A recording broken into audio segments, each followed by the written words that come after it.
It is the Wrestling Informer back once again to give you what you like. I'm Cav Manning. I am from the WrestleLingus Show or the Lingus Mafia podcast. Either way, it is at Lingus Mafia on X. I am along with your number one source for all your wrestling news, whether they like to believe it's not true or if they just accept it and know it is true. It always is true. That is Mr. Billy Body. Well, the news has been pretty fucking difficult to keep up with. When the news changes, you find it very difficult to even call it news, because all it really is people at the moment chucking ideas on top of other people's ideas and then changing the direction, going with one person over the other. That's pretty much the waters we've had to navigate over in recent weeks. But what it has led to, I don't know if it's a consequence necessarily, but it's certainly been something that it's resulted in, is me going on to YouTube and deciding that we're going to. Well, what do you want me to say? I was about to say. All right. I've been doing it, so it's not my part to promote it, but I feel like you haven't watched it, so I might have to. No, I did. I watched it. I watched what you did. So yeah, I prepare for the show. What both of them? What both videos? Yep. Oh, I didn't know that. Everything you've done so far. Everything you've done, I've actually watched. Because it was the preview for everything. So I was on my walk today, and I had it in my pocket. Like, I didn't watch. I had listened to the whole thing. I had it in my pocket. Because we had a preview yesterday. Yeah, we had the preview yesterday, and we had a Rock Roman summary story so far, weeding out the bullshit kind of thing at the weekend, which was the more popular one. It was the one where a lot of people kind of paid attention and went, you know what, I'm going to get my fucking news from here. I had direct comments from people either in the business, run websites, that finally turned around and said, you know what, like, we're going to get our information from here. Even had those type of comments that I hate, where you get these people that say, oh, you know, if you can be like this, and if it's this version of you, like, this is who we want to work with. It's like, you know what, I can't be like this. Well, like, I can be like this sometimes, but eventually, you know, I still need to be me. I don't think that weekend one was me. It was me. It was a work version of me. It was a sports gambling podcast version of me covering wrestling. But it's not, you know, if you want to invest in me and say, oh, we want this, it's like, I'm not a fucking puppet. I'm not going to be that all the time. Well, here's my thought for what you do. And I don't even think it's like, oh, can you behave or something. I just think if you straight up report, not even just report, but because people came around for your, opinions, because that's how I knew of you, right? From Steel Cage. We've gone over this 5 billion times where I heard that show, but when you were on and I was like, I'm interested to listen now. I enjoy his theories and thoughts and storyline possibilities. And it was more you talking, right? And just giving your opinions. And I'm like, that I think is your selling point more than, I don't think you need to say fucking Meltzer, this, Sap, that. Who gives a fuck? You don't need to fucking even mention these people. People are coming for your opinion. I don't think you need to say a fucking name of anybody else other than, this is the opinion, and you don't have to go through these people are fucking marks, losers. I don't know why you even need to. You do need to correct reports, because the crazy thing that happens in this industry is that there are reports put out there, and then people, despite the fact these people are wrong all the time, they then think that's what's happening. They say, "Oh, Meltzer said this, so this is what's happening," and then they act surprised when he's wrong. It's like, for fuck's sake, like, the guy's wrong all of the time. I would almost read his report and be like, well, that's not happening. Yesterday, he had 66 scenarios for how that would pan out, and he still didn't get it right. So this is the thing. It's like, when these guys talk, Sap, Meltzer, I hate the way that it is perceived as fact, especially when I know it's wrong.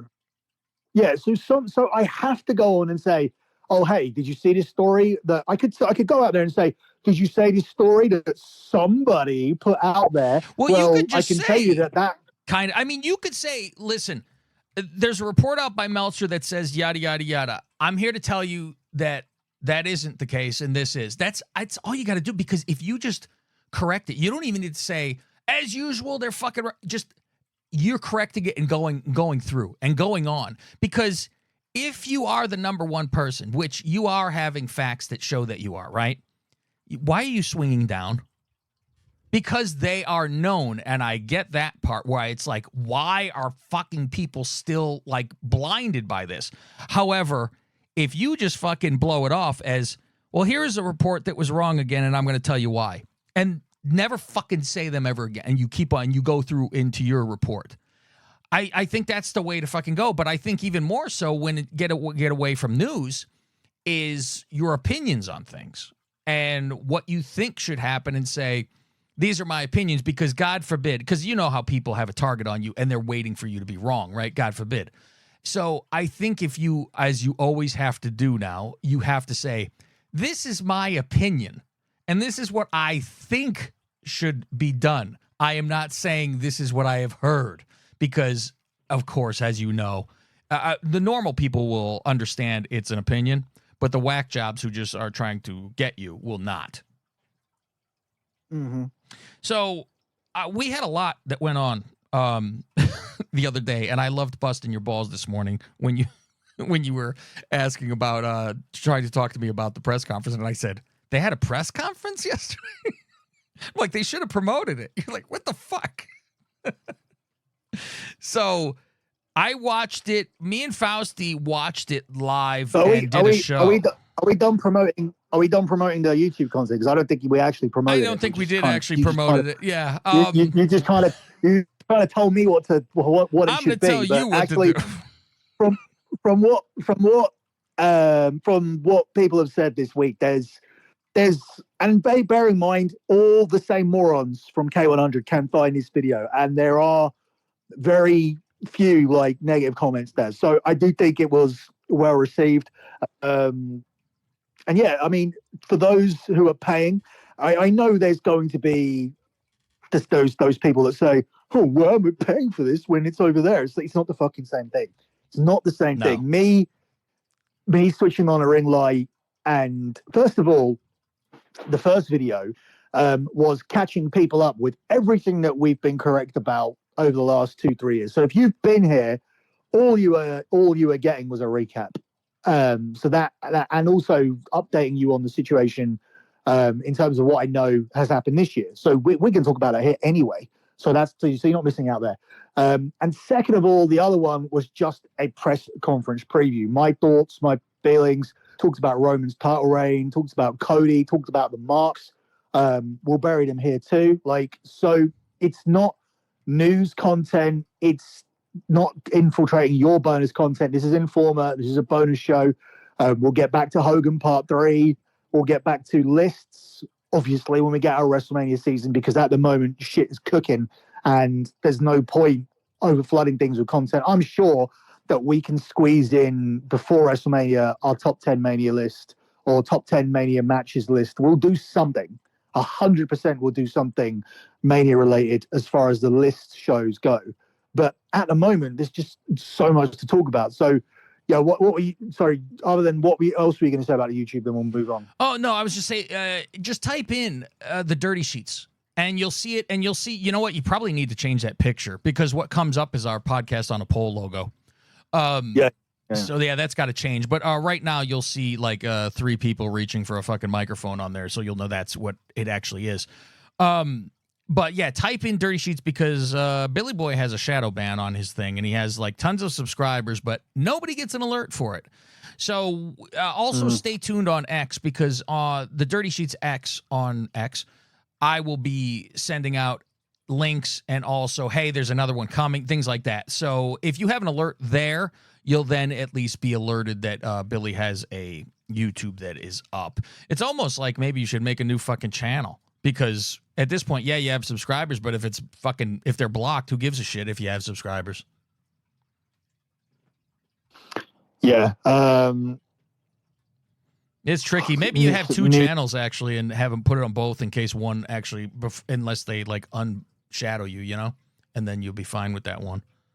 I think you can get unshadowed when you get remonetized. And I think where not many viewing hours away now from being remonetized, and I think then, I don't think that you need people to get the subscriber alert. It's just the people that are, that have subscribed years ago that don't know that the channel's doing stuff again. So I don't think the alerts are important. I think it's more important if you follow the social media channels. The alerts on YouTube won't matter because everything will run through the social media anyway. So just follow something where you can get an update, which is at Dirty Sheets X. So that'll be okay. There's also the Instagram as well. I'm posting small clips up on the Instagram. The Dirty Sheets Instagram's back up now. Like everything is now functional. This is it.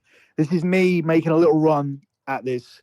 Me deciding to make an effort and work, and we'll see what happens with that. How do I even find out what the name is of the Instagram? Because it just says the Dirty Sheets, which is what I've called it. Is that actually what the Instagram? That would be what the Instagram is. I'll look it up right now. It's the Dirty Sheets or just Dirty Sheets? The Dirty Sheets. I'm just checking if that's the Sheets. Yeah, the Dirty Sheets. There you go. Yeah, it's right there. It's the first thing there. So just type in the Dirty Sheets, and that's the first thing.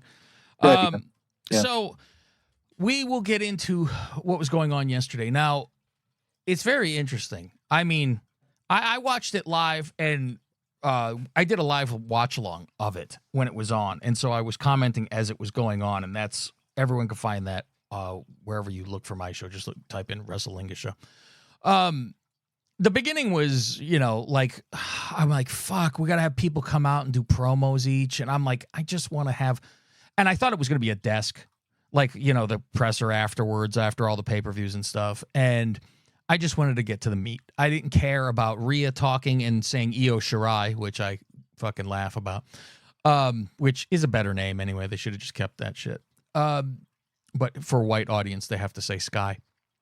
And then we have Bianca, which is very odd because what the fuck is she doing out there? Shouldn't it have been Bayley? Bianca doesn't even have a match or anything. Here's the other thing that we talked about in our group chat. So these girls came out, both of them, even Bianca, and they looked better than they ever looked on TV. So I'm failing to understand how that can be a thing, because what are you doing in your makeup department where you're sending these girls out? Rhea's got a fucking white face on TV. Yeah. Bianca's hair's tied up a knot where it looks like it's fucking pulling her fucking scalp back.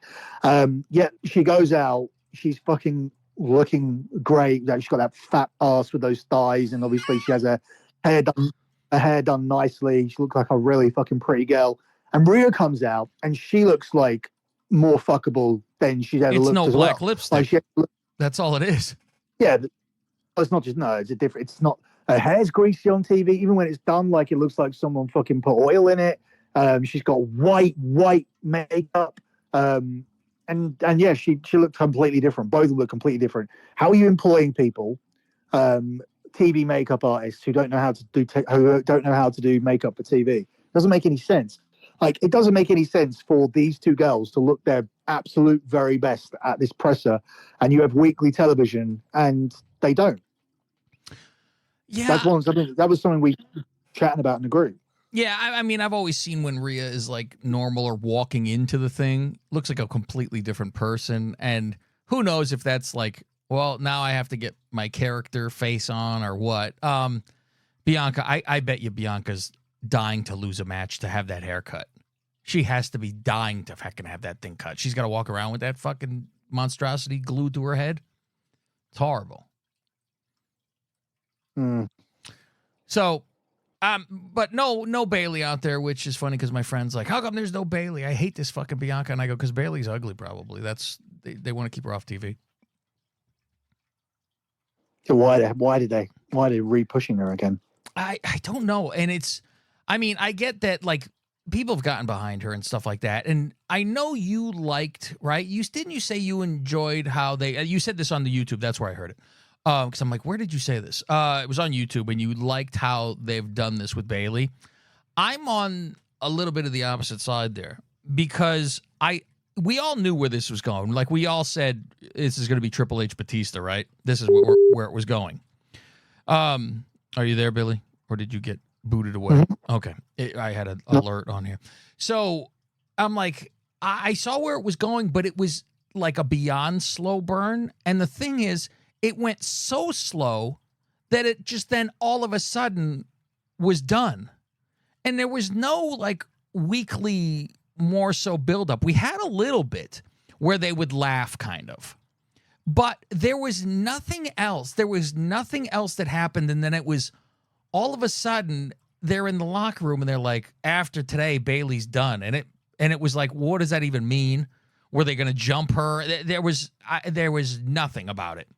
So they're like laughing when she's talking about family. And so then she has to talk like, oh, I know Japanese, you know, I've been listening in or something. And then it's all of a sudden, how could you turn on me? Where I'm like, they laughed about her. I don't know how they've really turned on her. You know, they haven't done anything to screw her. They didn't do anything in the Royal Rumble that would have been, you know, I thought at first because she was saving Asuka, she was saving Kyrie, right? And I thought then maybe they wouldn't return the favor. And I thought that's how she was actually going to then lose. Because I was like, we picked Bayley to win that. But then I'm like, oh, this is how she's losing this. It's going to be what the hell, I help you guys, nobody helps me. But nothing. There was nothing about that or anything. And then it was just bang all of a sudden. So for me, it was very 0 to 60 just quickly. It wasn't enough build for me. I mean, we knew it was coming, but I like to have a few steps in here at least before it. It felt to me that they didn't realize like the clock and was like, oh shit, we're here. We have to just end this. I thought we had a couple weeks to go. That's what it felt like to me. I don't disagree with that. And I didn't say that it was the best way to go. I thought the segment was good. I think if you're going to rush it like that, the first inkling, but then likewise with the Batista thing, when he said, I've known what I've wanted to do for a long time, he actually only overheard Triple H and Ric Flair 15 minutes before they went out. It was like he caught them saying, like Triple H was saying something along the lines of Dave's dumb, he'll do what we want him to do. Yeah. Or something like he's not bright or whatever. I can't remember. And then we saw him around the side of the door smiling and he powerbombed him through. It was exactly the same. Was there never anything before that? Was there any other clues? Because, I mean, you have the encyclopedia memory for that. I don't even remember that part until you said it, that he's dumb and all that. And then I remembered it. A little look here and there, fans getting behind him, with power spots and things. But yeah, just a look here and there. So it wasn't done. I mean, it's seen as a great turn, but it was already done on one episode, which this was similar. I think if anything, this had more teasers that we knew Bayley was going to be leaving. So you're right in terms of she turned around and was like, you've been speaking about me the whole time, but you were just super friendly with them on Saturday, trying to save them, and they were trying to save you. Yeah. So I think there should have been more of a case of her sort of saying, I've been listening for a long time and I've been using you, because it's not heelish to be clever. Like the baby faces can be smarter than the heels, outsmart heels, which is fine as well. So I thought that was a little bit muddied, but the reason I liked it was, by comparison, we told a long story here. Most people with a brain cell knew where we were going in terms of them wanting to get Bayley out. And it's clean. It's clean in terms of she won the Royal Rumble. She's made her choice. She's now left Damage Control. We know what the match is. We know what we're building towards now, heading towards WrestleMania. And it's something that you can promote and push, and you can do storylines towards it. It's the way that WrestleMania should be done. The Rumble winner should choose, and then we should get 7 or 8 weeks to push the match so that we know that it's there. What we shouldn't be doing is what we're doing on the other side. And even if it now is Cody and The Rock, I'm not necessarily sure that people want it. I don't. I didn't buy a ticket to see that match, so that's the thing. You offered some people something else, and then you took it away from them. You should never give people options. We never really truly believed that it was going to be Bayley versus Rhea Ripley. We knew the direction the second Bayley won. There was no teases. There was no like, oh, what if this? What if that? I mean, similarly, almost too much so for the Rhea Ripley match. Yep. What's the point of having the Elimination Chamber? Like, for all the people in Australia, I feel sorry for them, because there should be a small bit of hope for Liv, who just came back and got injured by Rhea Ripley. Should be a small bit of hope for Bianca, who was at the press conference. There should have been some hope. There isn't. Becky Lynch is winning the match. Yes, easily. So there's no point having it. Like, but again, it's a clean build. If WrestleMania is the priority, you've totally disregarded the Australian fan base who are buying tickets for that show.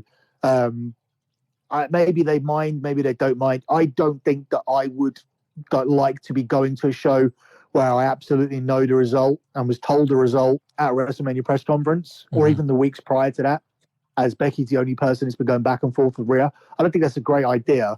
I would prefer there to be a small tease of Liv, small tease of Bianca, but it's not. It's done. Becky wins. Like, they promoted the match already. But on the women's side of things, if you like your WrestleMania to be cut and dry, and you want to get full on to promoting the title matches and have a full build, they've done things the right way, better than the men. We don't know who Seth's facing.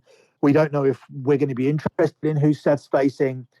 We teased a Rocky story with Sami, and they're in Philadelphia, so I would almost imagine that Sami Zayn, who hasn't won a singles match for a year, is probably going to be challenging and maybe even winning the belt on the other side, on the world heavyweight title side of things. Which I giving you some news, as this is the Informer. I was told that was something that was discussed a while back, because there was talk of having Sami win the belt for a small period of time, and if Priest will cash in on anyone, it will be Sami. I was going to say, as in 2 minutes, because Priest will come and cash in that night. No, it's not going to be 2 minutes, because I think they are looking at the possibility of having Sami be someone who could lead the media in Lyon, France, for the Backlash pay-per-view as a French speaker. When is that? The Backlash is next month, right? Right after it.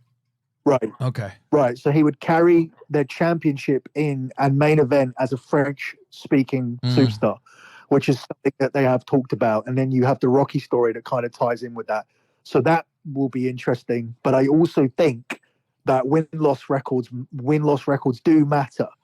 And as a consequence of that, if Roman Reigns took a shit on that belt on SmackDown and took the rest of the diarrhea that was left in his ass, spewed on the shit, like, the after shit came out of the press conference, Sami Zayn winning this on night 2 in the opening match, I think really that belt is trash. It's the fucking ECW. It's the ECW world title of 2024.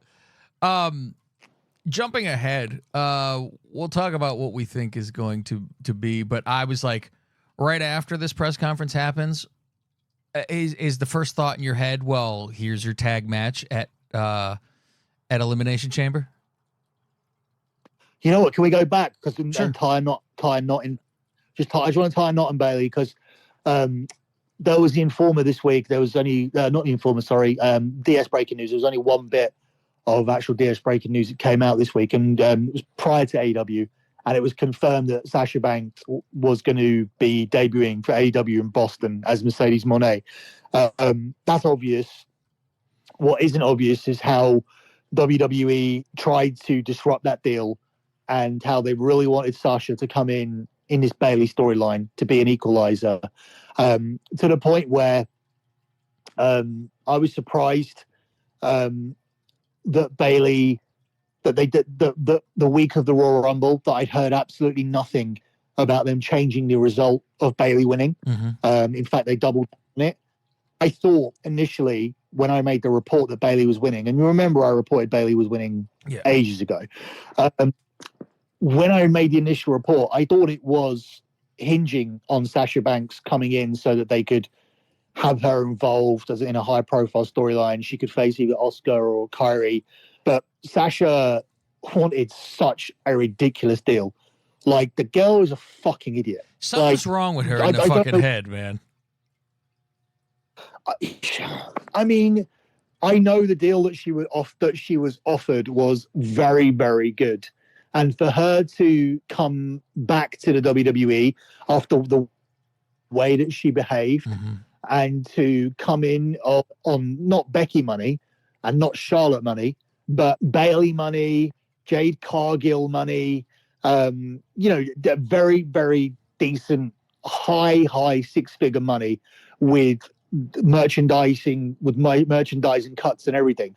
But, when Triple H went to bat for her and when she made her demands, when he went back to TKO and said she wants a bus and she wants a 7-figure deal, and they turned around and said, cool, okay, show us her ratings, show us her YouTube metrics, show her merchandise sales. Once you make a presentation of that for Sasha Banks, all of the aura that she has self-created goes out of the window because the numbers aren't there. There's nothing to say you get 7 figures. There's nothing to say that you get a tour bus except for what's in her own mind. So what Sasha wants in her own mind and what Triple H had to go and ask for her in order to make this storyline work was one of the few people that they didn't re-sign because it was so far out from what she was worth. So that's why she ended up taking the AEW deal in the end after telling them that she was negotiating with the WWE or that she wasn't ready to commit or whatever she told them. Who knows? Maybe she told them she was going to renegotiate with the WWE, and that idiot who runs the other company might have even given her more money.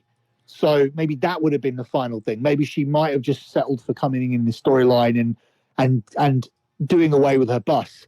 But I know that the bus, because Charlotte and Becky have them, that this fucking child would not give in until she got what Becky had, and she was never going to get it.